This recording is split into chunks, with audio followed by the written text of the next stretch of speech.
เปลี่ยนยอดทุเรียนให้ติดเร็วมันจะมีฤดูกาลเนาะ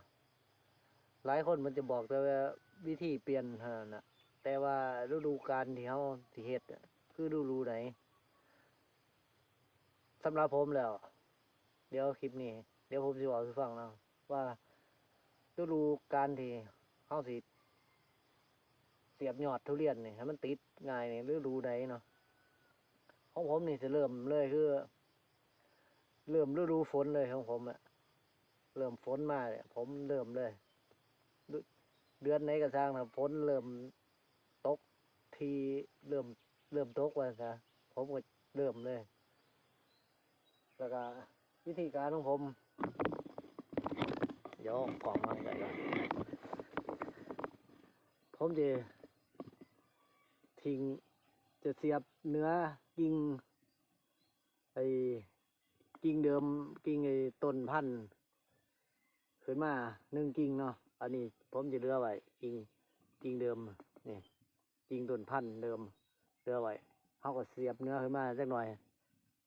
แล้วก็พอมันติดต้นนี้ติดปุ๊บต้นที่เขาเสียบติดเขาก็ตัดออกแล้วก็ใบกิ่งเดิมเนี่ยมันจะเป็นตัวสังเคราะห์เป็นตัวดึงอาหารขึ้นมาหายอดที่มันติดเนาะมันจะเฮ็ดให้ยอดได้ใหญ่เร็วมันซะเนี่ยใบไอ้กิ่งเนี่ยกิ่งต้นตอเนี่ยบัดนี้มันดึงอาหารขึ้นมามันจะมาเลี้ยงยอดตัวนี้ใหญ่เร็วแบบพุ่งเร็วเลยหายอดตัวนี้ใหญ่แล้วเขาสิตัดก็ได้บ่ตัดก็ได้กิ่งนี่นะมันจำเป็นแต่บางคนเขาก็ตัดนะแต่ว่าผมก็ตัดอยู่แต่ว่าบางทีเขาอยากได้พันธุ์ดังเดิมไว้จะกิ่งหนึ่งนี่นะเขาก็เก็บไว้ได้ประมาณนี้แต่ถ้าต้องการสายพันธุ์อันนี้เลยก็บ่ต้องตัดก็ตัดออกไปว่าซะ